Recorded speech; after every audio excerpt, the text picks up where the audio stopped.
અંબાજીના દાંતામાં 4 કલાકમાં 8 ઇંચ વરસાદ પડતા દાંતા તાલુકામાં ચારે તરફ પાણી થઈ ગયું છે। અનેક નદીઓ પુનર્જીવિત થઈ છે। પેથાપુરની અર્જુની નદી બે કાંઠે વહી રહી છે। લાંબા સમયથી આ નદી સૂકી હતી, ત્યારે નદીમાં નવા નીર આવતા ખેડૂતોમાં ખુશીનો માહોલ જોવા મળ્યો છે। પનિહારી પંથકમાં પણ અનેક વિસ્તારોમાં પાણીના ધોધ જોવા મળ્યા હતા। ખેતરોમાં પાણી ભરાતા વાવેલો પાક નિષ્ફળ જવાની ભીતિ સેવાઈ રહી છે। મોંઘા ભાવનું બિયારણ પાણીમાં ગરકાવ થઈ ગયું છે। ચોમાસાના પ્રારંભે એક તરફ ખેડૂતોમાં ખુશીનો માહોલ છે, તો બીજી તરફ વાવેલો પાક ડૂબતા ખેડૂતોમાં નારાજગી જોવા મળી રહી છે। દાંતા પંથકમાં પડેલા વરસાદના પગલે ભારે ખારાકાના બીજ જોવા મળી રહે છે ને જે રીતે ખેતરોમાં પાણી ભરાય છે, નદીઓમાં પાણી આવ્યા છે, દાંતાના સિવિલ હોસ્પિટલમાં પાણી ભરાય છે।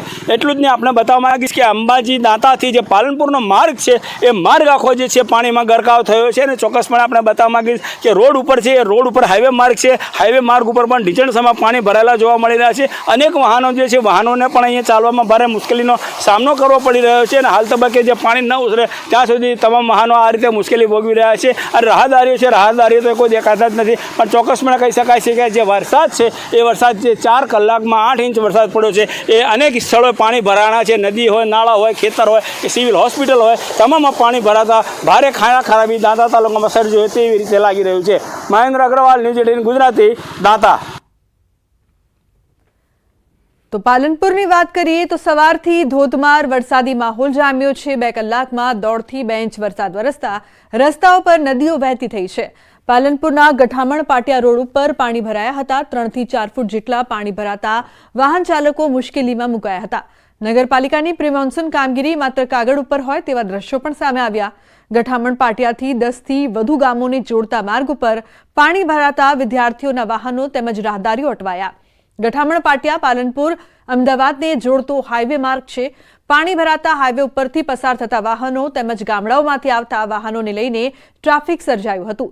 પાણી ભરાવાના કારણે અનેક વાહનો પણ બંધ થયા છે।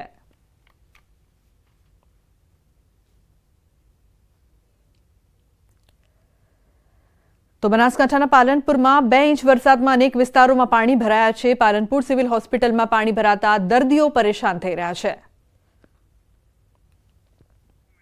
મહત્વનું છે કે સિવિલ હોસ્પિટલમાં પાણી ભરાયાના દ્રશ્યોની વચ્ચે દર્દીઓને હાલાકીનો સામનો કરવો પડી રહ્યો છે, કારણ કે જે દર્દીઓ છે તે સારવાર લેવા માટે અહીં જતા હોય છે, પરંતુ અનેક વિસ્તારની સાથે સિવિલ હોસ્પિટલમાં પણ પાણી ભરાઈ રહ્યું છે, જેના કારણે મુશ્કેલીથી તેઓ સિવિલ હોસ્પિટલમાં જઈ રહ્યા છે।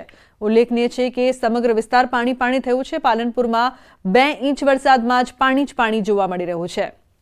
તો જલ્દી આ પાણીનો નિકાલ કરવામાં આવે તેવી લોકો માંગ કરી રહ્યા છે। તો સિવિલ હોસ્પિટલમાં પાણી ભરાતા દર્દીઓને પરેશાન થવાનો વારો આવ્યો છે। પાલનપુરના એરોમા સર્કલ પર 3 કિલોમીટર લાંબો ટ્રાફિક જામ સર્જાયો। પાલનપુર હાઈવે પર ટ્રાફિક જામમાં એમ્બ્યુલન્સ ફસાઈ હતી। પાલનપુર ટ્રાફિક પોલીસની બેદરકારીના લીધે લાંબો ટ્રાફિક જામ સર્જાતા વાહન ચાલકો મુશ્કેલીમાં મુકાયા। બનાસકાંઠા જિલ્લા ટ્રાફિક પોલીસ અને પાલનપુર શહેર પોલીસની બેદરકારીના લીધે સર્જાય છે અવારનવાર 3 કિલોમીટર લાંબો traffic jam. Ahmedabad Palanpur highway, Deesa Palanpur highway અને પાલનપુર આબુ રોડ હાઈવે પર ટ્રાફિક જામ સર્જાયો હતો। તો અષાઢી બીજ અને સાતમ આઠમના તહેવાર પૂર્વે ખાદ્ય તેલ મોંઘું થયું છે। સિંગ તેલમાં સતત તેજીનો માહોલ જોવા મળ્યો છે। સિંગ તેલના ભાવમાં ભડકો થતા ગૃહિણીઓનું બજેટ પણ વિખાયું છે। છેલ્લા 1 સપ્તાહમાં સિંગ તેલના ભાવના ડબ્બે 70 રૂપિયાનો વધારો થયો છે। 15 કિલો ડબ્બાનો ભાવ 2580 થી વધીને 2650 રૂપિયા થઈ ગયો છે। ઓફ સિઝન હોવા છતાં ખાદ્ય તેલના ભાવમાં વધારો નોંધાયો છે, જેના કારણે ગૃહિણીઓનું બજેટ પણ ખોરવાઈ ગયું છે।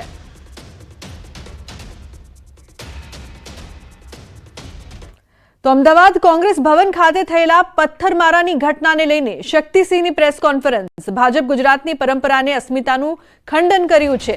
3 વાર કોંગ્રેસ ઓફિસ પર હુમલો કર્યો છે। રાત્રે અમારી ઓફિસમાં ઘૂસ્યા અને તોડફોડ કરી। પોલીસ ફરજ પર હતી, પણ પોલીસે કોઈની અટકાયત ન કરી। કોંગ્રેસ પક્ષમાં જ તોડફોડ કરનાર સોશિયલ મીડિયા તેમના પેજ પર મોકલે છે, છતાં કેમ કોઈ કાર્યવાહી નથી થતી। ભાજપ મેસેજ કરે છે કે ત્યાં જઈને પથ્થરમારો કરવાનો છે, છતાં પોલીસ દ્વારા કોઈને પકડવામાં આવ્યા નહીં। કોંગ્રેસ ઓફિસ તરફથી તોડફોડ અંગે મેસેજ પણ પોલીસને કરવામાં આવ્યો હતો, છતાં પગલાં ન લેવાયા। ભાજપના ગુંડાઓને પોલીસ મદદ કરી રહી હોવાનો શક્તિસિંહે આરોપ લગાવ્યો. પોલીસ મદદરૂપ બની છે એવો મારો આક્ષેપ છે. ઉઠાવીને લઈ જવા જોઈએ ને. એસથી એમને પ્લે કાર્ડ સાથે સૂત્રોચ્ચાર ગાળી ગલોચ કરવા દીધા પછી નિયત કરીને આવ્યા હતા કે પથ્થરબાજી કરવાની છે. એ પથ્થરબાજી શરૂ કરે છે. હું પણ કાયદાને જાણું છું. મારા ઘરમાં કોઈ ગરીને તોડફોડ કરે રાત્રે અને પછી પાછા જાહેર કરીને આવે કે સાંજે હું ફરી હુમલો કરીશ, તો આત્મ સુરક્ષા સેલ્ફ ડિફેન્સ કાયદાએ આપેલો મારો અધિકાર છે. અને મહત્વપૂર્ણ સમાચાર સુરતથી. વ્યાજખોરોને ડામવા સુરત પોલીસની મુહિમ. સુરત પોલીસે લોક દરબારનું આયોજન કર્યું. પાંડેસરા, અઠવા, ઉમરા, વેસુના ફરિયાદીઓ આવ્યા. ઊંચા વ્યાજે લીધેલા 150થી વધુ ફરિયાદીઓ ભેગા થયા હતા. પોલીસ કમિશનર અનુપમસિંહે ફરિયાદ સાંભળી હતી. પોલીસ વ્યાજખોરો સામે જરૂરી પગલાં લેશે. જે ઝોન 4 વિસ્તારમાં આવનાર છે પોલીસ સ્ટેશન વિસ્તારના અહીંયા લોક દરબારના આયોજન કરવામાં આવેલા છે, જેમાં લગભગ 30 જેટલા ફરિયાદી આપણા પરિવાર સાથે અને લઈને આવ્યા છે. એના ત્યારે તાત્કાલિક ઘણા બધા એવા કેસીસ છે કે તુરંત ગુના આપી એના એટલા પુરાવા છે કે દાખલ કરવા માટે તો પોલીસ દાખલ કરવાની કાર્યવાહી ચાલુ છે. તો રાજકોટ આકાંડ મામલે હાઈકોર્ટમાં સુનાવણી. સરકારે સોંપેલા રિપોર્ટ પર હાઈકોર્ટે સવાલ ઉઠાવ્યા છે. પહેલા આગનો બનાવ બન્યો હતો, નોટિસ આપી હતી એનો અર્થ તેમને ખબર હતી. એડમિનિસ્ટ્રેશનમાં ખામીઓ હતી. કેટલાક અધિકારીઓના કારણે રાજ્ય બદનામ થાય છે. શાળાઓમાં તપાસ મામલે એજીનો હાઈકોર્ટમાં જવાબ. શિક્ષણ વિભાગ દ્વારા યોગ્ય આદેશો અપાયા છે. શાળાઓ બંધ કરવી એ કોઈ સમાધાન નથી. તો જરૂરી કાર્યવાહી. આગની ઘટનાઓમાં જાગૃતતા જરૂરી છે.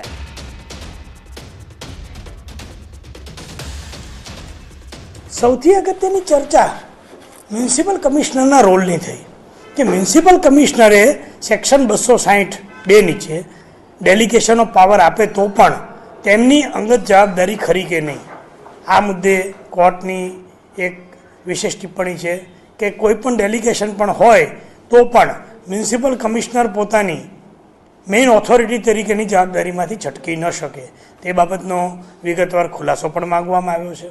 સપ્ટેમ્બર 2023માં આ જ ગેમ ઝોનમાં જે ફાયર થઈ હતી અને ફાયર ડિપાર્ટમેન્ટને જાણ થઈ હતી, પરંતુ ફાયર ડિપાર્ટમેન્ટ પહોંચ્યો ત્યાં સુધીમાં આગ ઓલવી નાખેલી અને નુકસાન નહોતું થયું. તેમ છતાં ફાયર ડિપાર્ટમેન્ટના ધ્યાનમાં આ વસ્તુ હતી ત્યારે કેમ આ જગ્યાને બીજી પ્રકારની પરમિશનો છે કે નહીં તેની તપાસ ના થઈ?